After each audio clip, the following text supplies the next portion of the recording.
Hello, ladies and gentlemen, and welcome back to Radio FC. I'm your host, the Radio, and the ugliest Manchester United fan in the world. Welcome. As you can see on the screen, and if you're listening, I'm sorry, but we got a preview. RB Leipzig versus Manchester United in the final fixture of Champions League play. It's like a weird one. It's a weird one, guys. Definitely are a little scared in a way because it's a big game. The table is packed, definitely packed. Obviously, we are in the group of death for sure in the Champions League. And as it sits right now, Manchester United is in first in the table with 9 points. Right behind them in second, PSG with 9 points. And our opponent this Tuesday, RB Leipzig, 9 points. So definitely going to come down the wire. Wish it didn't come or have to end like this, or have to have come to this. Obviously, the result in Istanbul did not help. But it is what it is. We gotta strap up, get out on that pitch and perform and get a result.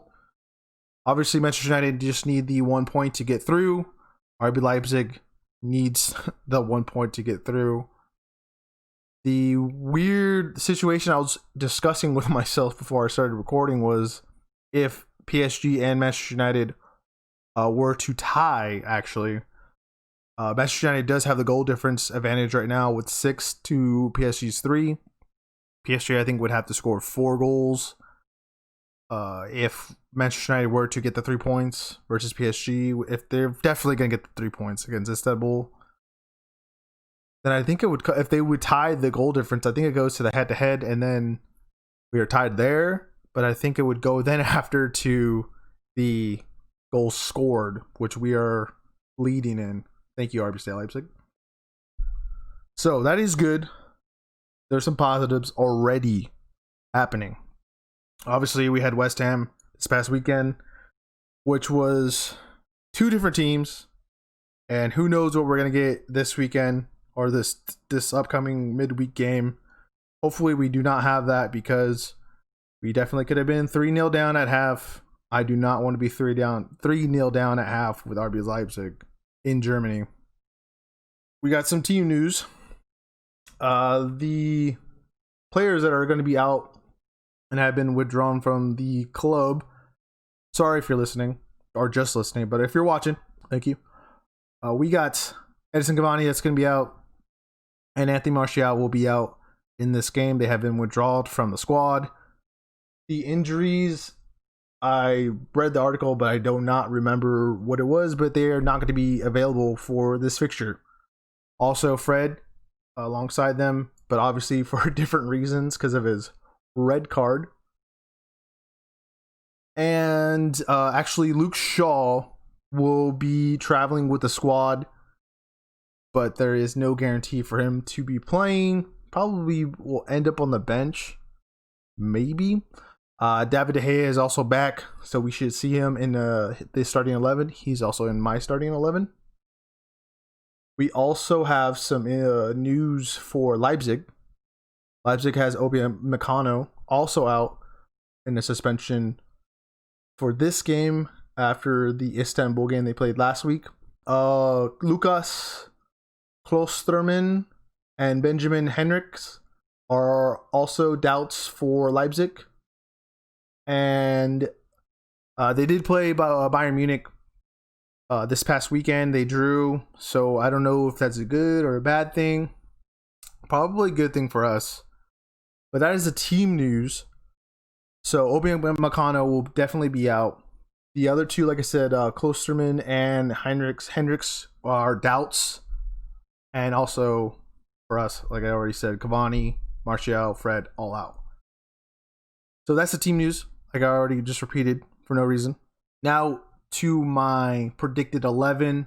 The setup formation will be a 4-2-3-1 as it was midweek. I'm doing pretty good with the formation predictions, but obviously not the lineup ones. But we got Big Dave in between the sticks. Alex Telles at left back, Harry Maguire, and Lindelof as the center back pairing. Aaron Wan-Bissaka at right back. I got Donny van der Beek and Scott McTominay in midfield 2.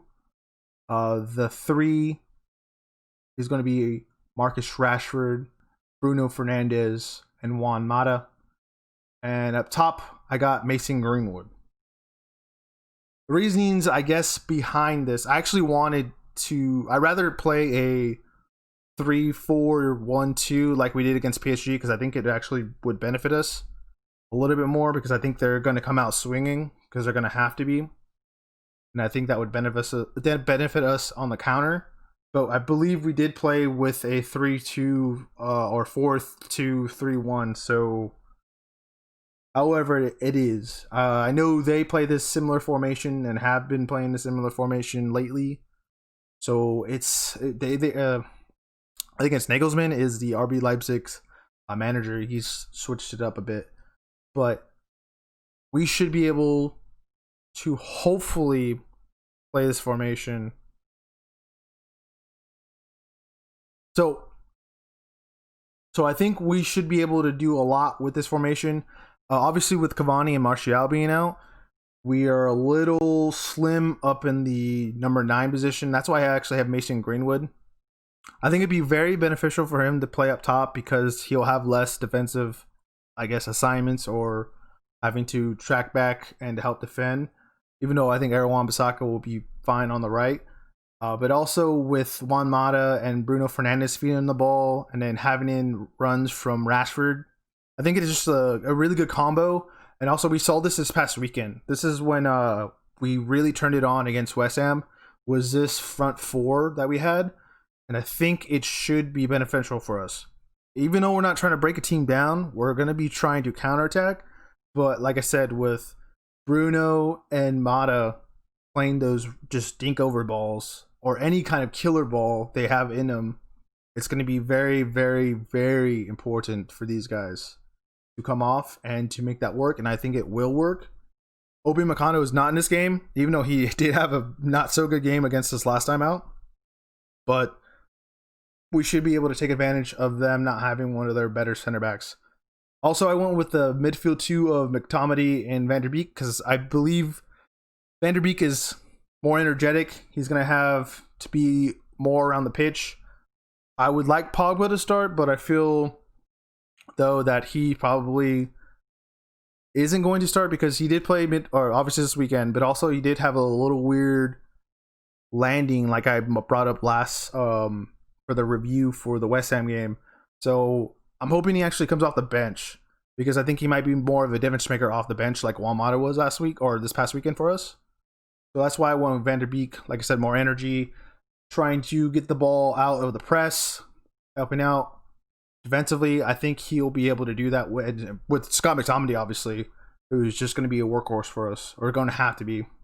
And Alex Telles, again, we're going to have a lot of balls coming in from the right, and the person that's going to be on the left that's going to be helping that out is going to be Alex Telles. So he should get the start. Like I said, though, Luke Shaw is going to be traveling with the team. Maybe he might get the start, but probably not. Probably not fit enough. I would like to play Tuanzebe in the mid or in the center back pairing, but it's not going to happen. I thought it was going to happen this past weekend. Didn't happen. And yeah, so that is my formation and setup. And I think that's how we're going to be able to kind of expose them. They're going to press us, let's be honest, but they also can't handle the press. So it should be like an even matchup. I wouldn't be surprised also if Jesse Lingard got involved, since he's back and he should be fit for this as well, but I think he's going to come off the bench. So he might be a good replacement for Mata on the right. So we do have some depth. So regardless of not having Cavani and not having Martial, we're also going to have depth at left mid with Daniel James, Oliangalo up top. So we do have people there to replace. It might even happen to where we might push Rashford up top and then put Paul Pogba in that left mid position as well. So crazier things have happened. Oli is definitely less, I don't want to say less predictable, but he's been a little bit more surprising in the way he's been playing certain players in certain positions. and he's more open to the risk, I feel, lately. Form wise, RB Leipzig have one draw, or let's go backwards. So they drew this past weekend, won 2 after that, drew, and then won. So they're in pretty decent form. They're getting results. They're getting points. We are actually pretty good form for the league. But versus, actually, yeah. I think I did this right. If you can't see this, obviously you're listening. It's weird. But yeah, so we got 1 win, loss, win. So we're in pretty decent form. Obviously, the result against PSG, a top team in Europe, things happen. And how we're going to conclude this, obviously, we're going to see our next matches, which are going to be Manchester City, Sheffield United, and then right after that, Leeds United. We're going to be done with Champions League for now. Hopefully, we'll be able to be playing in February.